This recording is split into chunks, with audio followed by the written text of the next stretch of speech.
O que eu vou mostrar para vocês hoje é bastante antigo, mas não é esse Lego aqui não. Mas aqui dentro tem uma coisa muito nostálgica que eu quero compartilhar com vocês no vídeo de hoje, então fica ligado aí.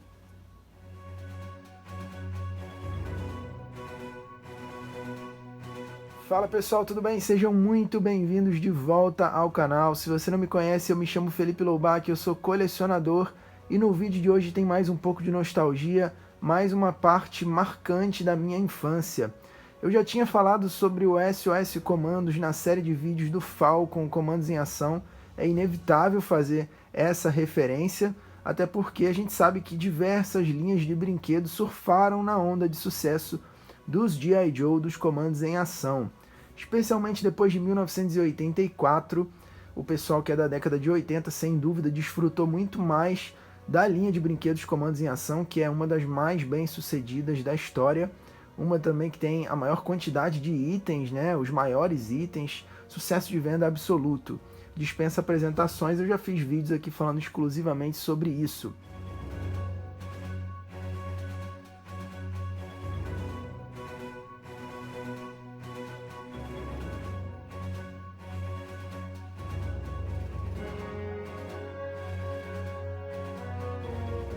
O SOS Comandos foi uma adaptação da Gulliver que chegou no Brasil em 1989 e faz referência ao filme Comando, do Arnold Schwarzenegger. A norte-americana Diamond Toy Makers havia feito uma linha de brinquedos, mas não teve muito sucesso por lá, então a Gulliver comprou os moldes e fez uma adaptação trazendo para o Brasil com esse título. E é claro que as referências ao Comandos em Ação, como eu falei, são inevitáveis, tanto pela escala de tamanho, quanto pela identidade visual e a caracterização dos personagens. Os nomes, curiosamente, são bem peculiares. Vocês estão vendo ali na parte de trás, antes de eu terminar a apresentação aqui, que tem outras figuras aqui apenas para preencher cenário mesmo. E quando a gente era criança, a gente não estava importando qual era a linha de brinquedo, misturava tudo, era Comandos em Ação, SOS Comandos, era tudo junto, né? E também tinham aqueles policiais, enfim, o que importava era a diversão. E se tem uma coisa que eu fiz demais, eu acho que foi uma das brincadeiras que eu mais brinquei durante a infância, depois de jogar futebol, era brincar de boneco. Cara, eu brincava demais, eu perdia horas, perdia não, aplicava, investia horas de roteiro mirabolante na minha cabeça com esses bonecos. Cara, era uma coisa impressionante.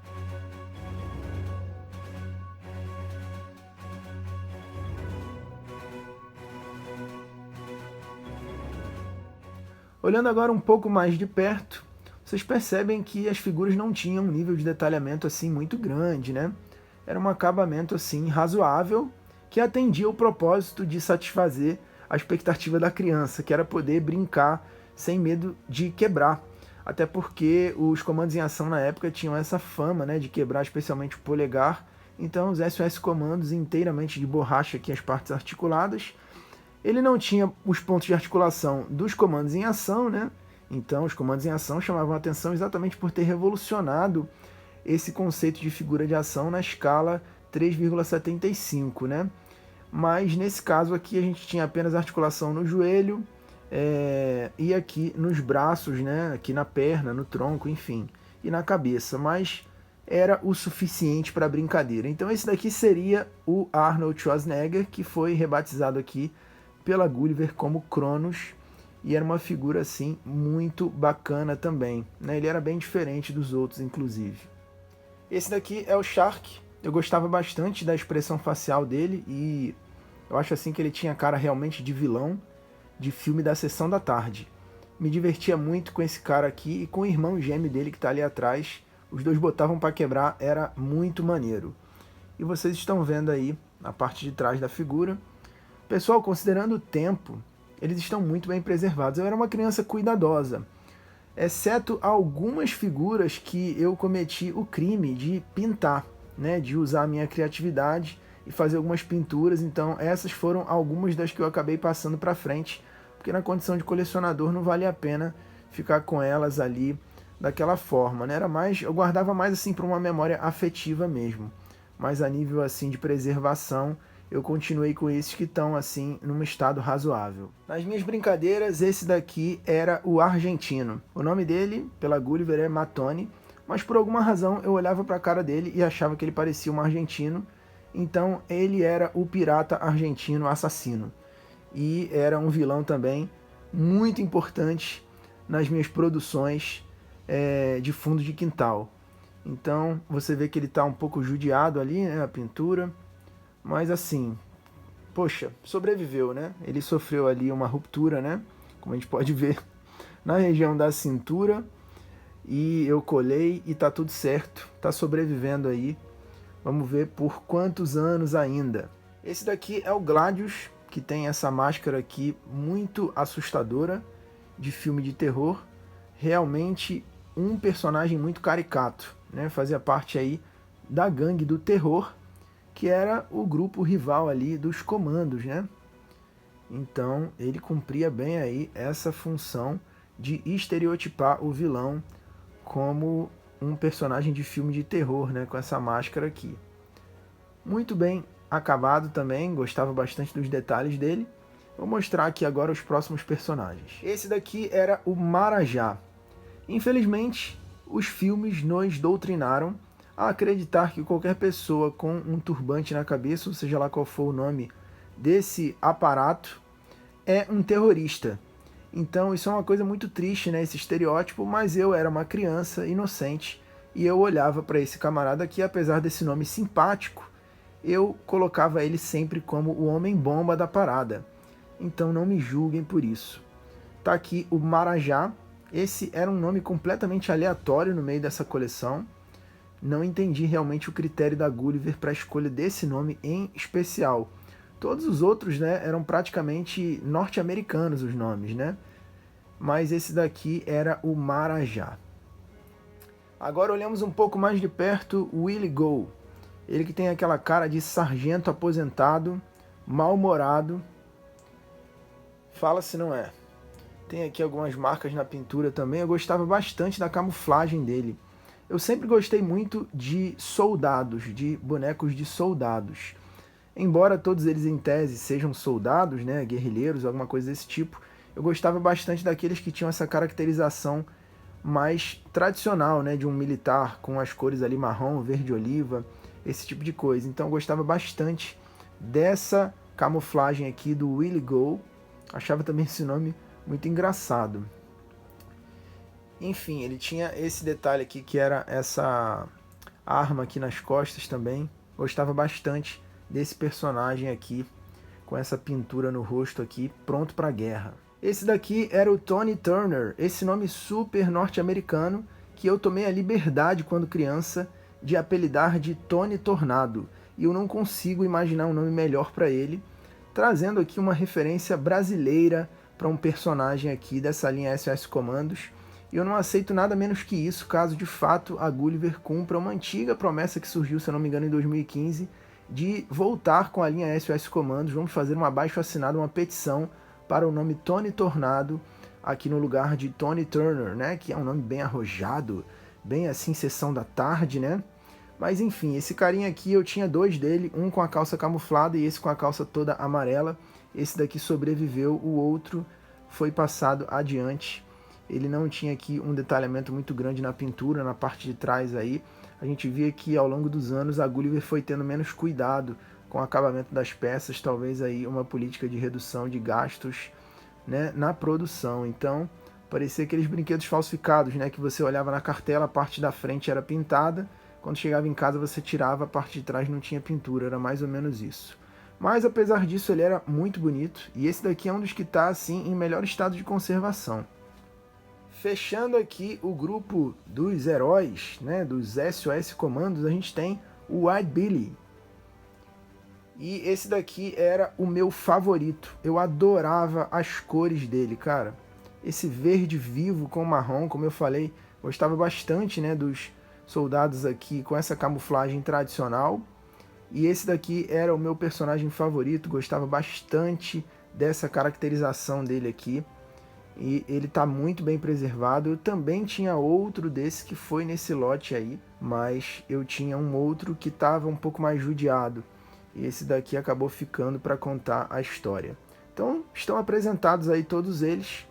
Os demais ali são repetidos ou são personagens ali aleatórios de outra linha de brinquedos. Bom, pessoal, só para falar que eu não mostrei os outros, né? Estão aqui, olha, os policiais. Esse daqui era o mais fortão deles, né? O líder da tropa aqui. Eu tentei identificar aqui a inscrição que está aqui abaixo, mas eu não consegui ler. Talvez depois pausando aqui eu consigo ler. Focou ali, né? Se você conseguir, coloca aí embaixo para ajudar. Eles eram muito mais detalhados, né? Assim, um trabalho realmente bem feito. E também os armamentos deles eram mais realistas e tudo mais. Vou mostrar os outros aqui. Tinha esse mergulhador, que vinha com um barco também. Esse carinha aqui, ele já era mais genérico. Parecia assim, falsificado, não sei. Ele não tinha muitos detalhes e nem articulação. Esse outro aqui, ele já era mais detalhado, só não tinha a pintura aqui dos olhos, mas todo o restante era bem bacana. Esse daqui é da mesma linha, né, do policial. Tinha o irmão gêmeo dele aqui. Gostava bastante desse detalhe das algemas aqui, da pistola e tal. Essa linha aqui realmente era bem bacana. E tinha esse outro policial aqui, que vinha com essa máscara aqui de gás, né? Muito legal. Quase que eu ia me esquecendo de apresentar esse cara aqui, que é o Combat Carl, que aparece em Toy Story. É um personagem que faz referência, obviamente, aos G.I. Joe, tanto os de escala de 3,75 polegadas, quanto o clássico G.I. Joe de 12 polegadas de 30 centímetros. Inclusive, em uma versão, ele aparece com o tamanho maior, se eu não me engano é no Toy Story de terror, e em Toy Story 4 ele já aparece nessa escala de tamanho menor, de 3,75 polegadas. Então, é uma referência que eles não poderiam deixar de colocar no filme, uma vez que é um brinquedo muito clássico.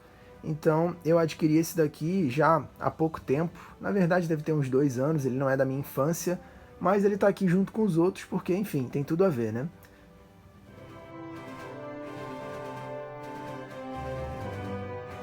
Esse daqui foi um dos veículos que sobreviveu às brincadeiras. Apesar dele estar com muitos sinais aqui de desgaste, eu considero até que ele está bem conservado, considerando aí o tempo. Então tinha esse compartimento aqui, e aqui vinha outra figura. Bom, pelo que eu me recordo, esses aqui são todos os acessórios dele, não acredito que esteja faltando nada não. Tinha também esse outro veículo aqui que sobreviveu. Essa arma que está aqui na frente não é originalmente dele. Tinha outra arma que caiu, eu não sei exatamente como era, mas eu coloquei essa daqui para fazer algum sentido, não ficar sem nada, né? Esse daqui também está muito bem conservado, eu diria. E tem aqui essas duas motos que não são dos SOS Comandos, mas eu colocava aqui junto porque era da mesma escala de tamanho, não sei nem de onde elas vieram, mas atendia o propósito aí da brincadeira. Então tinha essa verde e tinha essa azul aqui, e elas integraram aí muitas aventuras, apesar de não fazerem parte originalmente da coleção.